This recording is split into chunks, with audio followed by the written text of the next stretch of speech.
আমরা 24 ঘন্টার আলটিমেটাম দিচ্ছি আপনাদেরকে। 24 ঘন্টার মধ্যে আপনারা যে সিদ্ধান্ত নিয়েছেন এই সিদ্ধান্ত প্রত্যাহার করে আপনারা আপনাদের নিরপেক্ষতার প্রমাণ দিবেন। আমরা নির্বাচন কমিশনকে হুঁশিয়ারি করে বলে দিতে চাই, আপনারা আপনাদের নিরপেক্ষতা হারিয়েছেন। আপনাদের এখনো সময় আছে।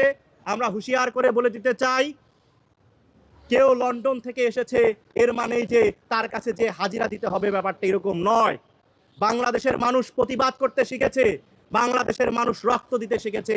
আপনাদেরকে এক চুল পরিমাণ আমরা কিন্তু ছাড় দেব না। আমরা এর আগে দেখেছি কি, এর আগে আমরা দেখেছি আমলাতন্ত্র পুরোপুরি আওয়ামী লীগ হয়ে গিয়েছিল।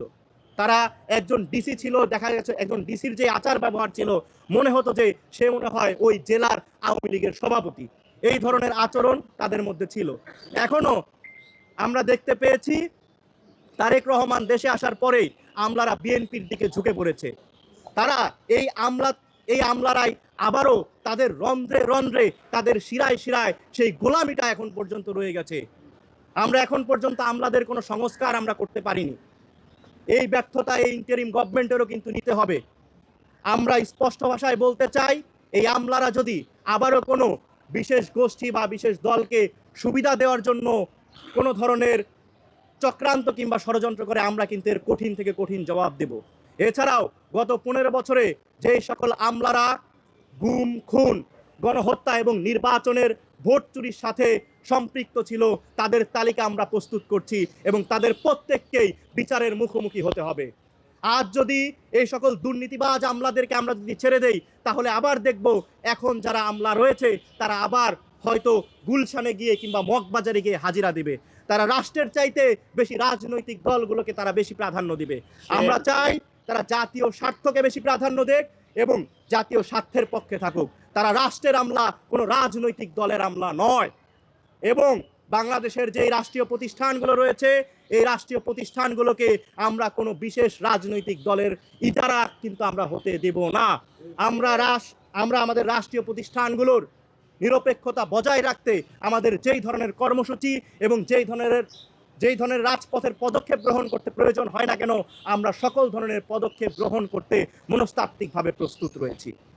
আমরা স্পষ্ট ভাষায় বলে দিতে চাই, গণপ্রতিনিধিত্ব আদেশ অনুসারে যে সকল প্রার্থীদের দ্বৈত নাগরিকত্ব রয়েছে, আপনারা যাদের প্রার্থিতা বৈধতা দিয়েছেন, এখনো সময় আছে এই ঋণ খেলাপি আর দ্বৈত নাগরিকদের প্রার্থিতা বাতিল করে আপনারা আপনাদের যে নিরপেক্ষতা হারিয়েছেন সেই নিরপেক্ষতা যাতে যথাযথভাবে ফিরিয়ে নিয়ে আসেন, সেই আশাবাদ আমরা আপনাদের কাছে রাখবো।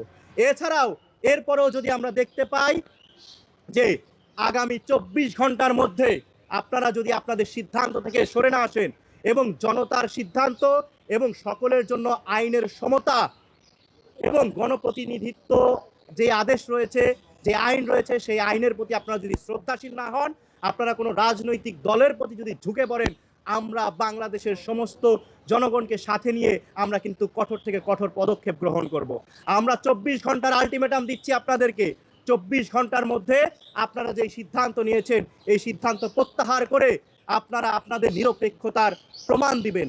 নয়তো আমরা আমাদের যে পরবর্তী কর্মসূচি রয়েছে সেটি কিন্তু আমরা ঘোষণা করতে বাধ্য হব।